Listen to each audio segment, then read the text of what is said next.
اور جب بندہ یہ تقوی اختیار کرتا ہے اس کا صلہ کیا ملتا ہے؟ تقوی کا صلہ کیا ہے؟ تقوی کا صلہ اتنا خوبصورت ہے، اتنا خوبصورت ہے کہ اللہ تعالیٰ ارشاد فرماتا ہے تقوی کے لیے مومن ہونا تو پہلی شرط، لہذا الذین آمنوا تو ضروری ہے، اس کے بعد ہے تقوی، فرمایا وَكَانُوا يَتَّقُونَ، جو تقوی والے ہیں۔ اب مومن ہے، متقی ہے، ایمان والا ہے، تقوی والا ہے، اس کا صلہ کیا ہے؟ ارشاد فرمایا الا ان اولیاء اللہ لا خوف علیہم ولا هم یحزنون، یہ اللہ کے ولی ہیں، ان پر نہ کوئی خوف ہوگا نہ یہ غمگین ہوں گے، قیامت کے میدان میں جب گھبراہٹ کا لوگ شکار ہوں گے، اپنے اپنے حساب کے لیے پریشان ہوں گے، فرمایا جو تقوی والے ہیں وہ خدا کے دوست ہوں گے، اور خدا کے دوستوں پر نہ کوئی خوف ہوگا نہ انہیں کوئی غم ہوگا۔ یہ ہے تقوی کا انعام، یہ ہے تقوی کا صلہ۔ یہ پہلی بات۔ دوسری بات فرمایا کہ دوسری خوبی جو نجات دینے والی ہے، فرمایا والقول بالحق فی الرضا والسخط، خوشی اور غصے میں، رضا اور ناراضی میں، دونوں حالتوں میں حق بات کہنے پہ ڈٹے رہنا، حق بات ہی کہنا، صحیح بات ہی کہنا۔ اس کے کئی درجے ہیں، کام مشکل ہے یہ، حق بات ہر جگہ کہنا یہ آسان نہیں ہوتا۔ کسی جگہ تعلق آڑے آ جاتا ہے، کسی جگہ ڈر آڑے آ جاتا ہے، کسی جگہ چھوٹا بڑا ہونا آڑے آ جاتا ہے، کسی جگہ ویسے ہی حیا لحاظ اس طرح کی چیز آ جاتی ہے۔ لیکن جہاں پر سچی بات کہنا ضروری ہے وہاں پر سچی بات کہی جائے۔ امام شافعی رحمۃ اللہ علیہ فرماتے ہیں، فرمایا تین عمل بڑے سخت ہیں۔ پہلا فرمایا تنگی کے وقت سخاوت کرنا، جب اپنے حالات تنگ ہے اس وقت سخاوت کرنا، فرمایا یہ بڑا مشکل ہے۔ دوسرا فرمایا تنہائی میں تقوی اختیار کرنا، یہ بڑا مشکل ہے۔ اور تیسری بات فرمائی کہ جس بندے سے کوئی امید وابستہ ہے کہ اس سے فائدہ پہنچے گا، اس سے پیسے ملیں گے، اس سے سیلری ملنی ہے، اس سے کچھ اور ملنا ہے، یا جس سے ڈر اور خوف ہے، اس کے سامنے بھی حق بات کہنا۔ فرمایا یہ تین کام بڑے مشکل ہیں کہ بندے کو کسی سے امید ہے، کسی کا ملازم ہے یا کسی سے مدد ملنے کی امید ہے، اور وہاں غلط بات کی تائید نہ کرے، سچ کہے، حق کہے، یہ بڑا مشکل ہے۔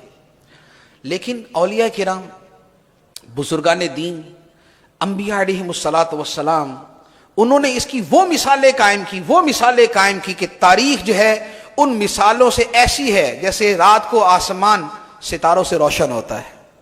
بزرگان دین، اولیاء کرام کے واقعات ایسے۔ امام احمد بن حنبل رحمۃ اللہ علیہ، ان کا لقب اپنے زمانے میں تھا امام اہل سنت، امام اہل سنت اپنے زمانے میں ان کا لقب تھا۔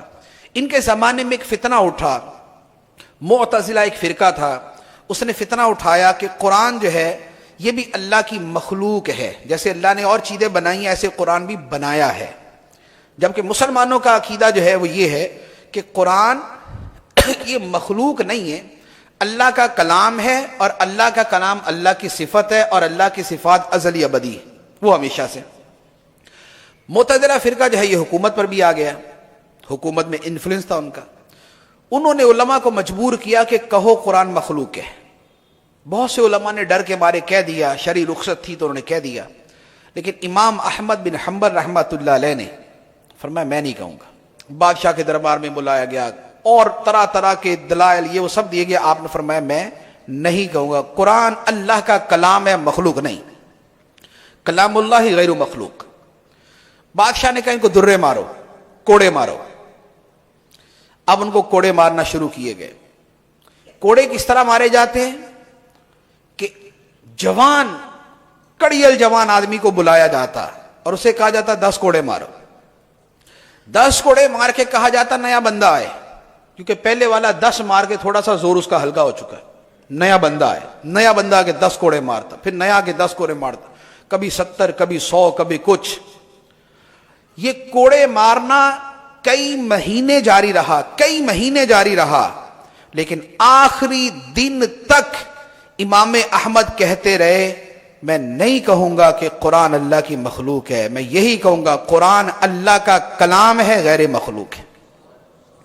اب اس کا نتیجہ کیا ہوا کہ پھر بادشاہ بدلے، لوگوں کو اپنی غلطی کا اعتراف ہوا، آپ کو آزاد کیا اور آپ کو بے پناہ نوازا گیا۔ اور جب آپ کا انتقال ہوا اس زمانے میں، دوسری صدی ہے یہ، دوسری صدی، اس زمانے میں جب آپ کا انتقال ہوا بغداد شریف میں، آپ کے جنازے میں 25 لاکھ افراد نے شرکت کی، 25 لاکھ افراد نے شرکت کی، اور 20,000 غیر مسلم آپ کا جنازہ دیکھ کر مسلمان ہو گئے، 20,000 غیر مسلم۔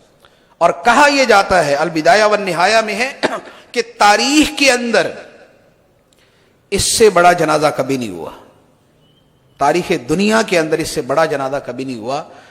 صلہ کس چیز کا؟ حق بات پہ ڈٹ جانا، سچے عقیدے پہ ڈٹ جانا، جو عقیدہ ہے اس پہ ڈٹ جانا، خواہ جان چلی جائے، خواہ تکلیفیں اٹھانی پڑے۔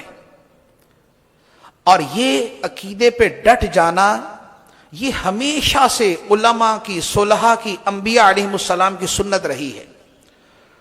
حضرت ابراہیم علیہ السلام کو کے سامنے کون تھا؟ نمرود۔ کہتا کیا تھا کہ بتوں کو مان لو، اور آپ کا جواب کیا تھا؟ اللہ ایک ہے، اللہ بے نیاز ہے، وہی خالق ہے، وہی مالک ہے، وہی معبود ہے۔ اسی پاداش میں آپ کو آگ میں ڈالا گیا، اسی وجہ سے آپ کو ہجرت کرنی پڑی، اسی وجہ سے آپ کو تکلیفیں دی گئی، لیکن کیا حضرت ابراہیم علیہ السلام ایک بال کی نوک کے برابر بھی سچے عقیدے سے ہٹے؟ نہیں، آخری دم تک وہی فرماتے رہے۔ موسیٰ علیہ السلام کے مقابلے میں فرعون تھا، فرعون کہتا تھا مجھے مانو، میں رب ہوں، انا ربکم الاعلی، تمہارا سب سے اونچا رب میں ہوں۔ موسیٰ علیہ السلام فرماتے تھے نہیں، رب المشرق والمغرب، مشرق و مغرب کا رب وہ رب ہے، اللہ میرا رب ہے۔ علاقہ چھوڑنا پڑا، ہجرت کرنی پڑی، سب کچھ کیا، لیکن کلمہ حق پہ ڈٹے رہے۔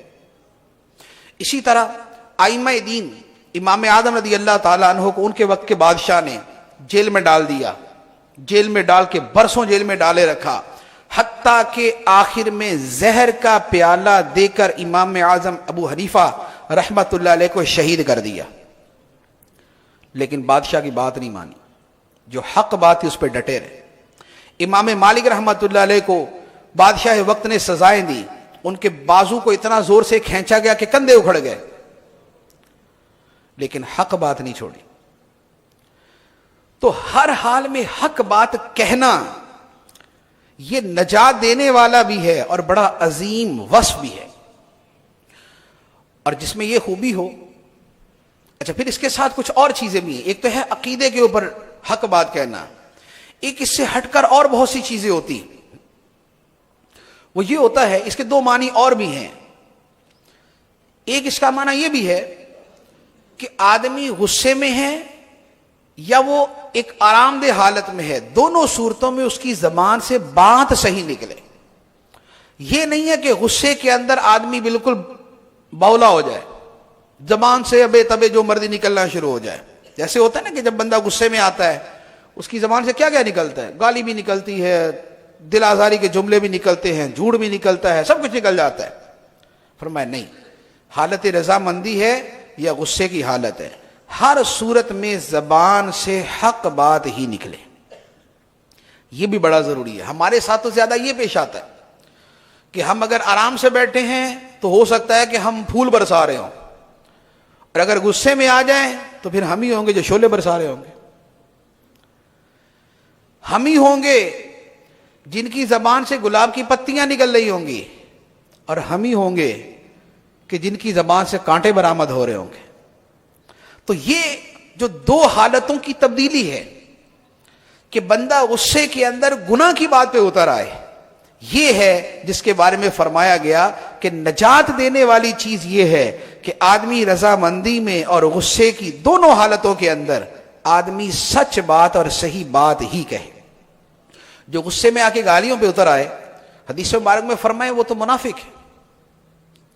وَإِذَا خَاصَمَ فَجَرَ، حدیث میں علامت بیان کی، فرمایا کہ منافق کی 3 علامتیں، اذا حدث کذب واذا وعد اخلف واذا خاصم فجر، فرمایا کہ جب بات کرے تو جھوٹ بولے اور جب وعدہ کرے تو وعدہ خلافی کرے اور جب جھگڑا کرے تو گالی پہ اتر آئے۔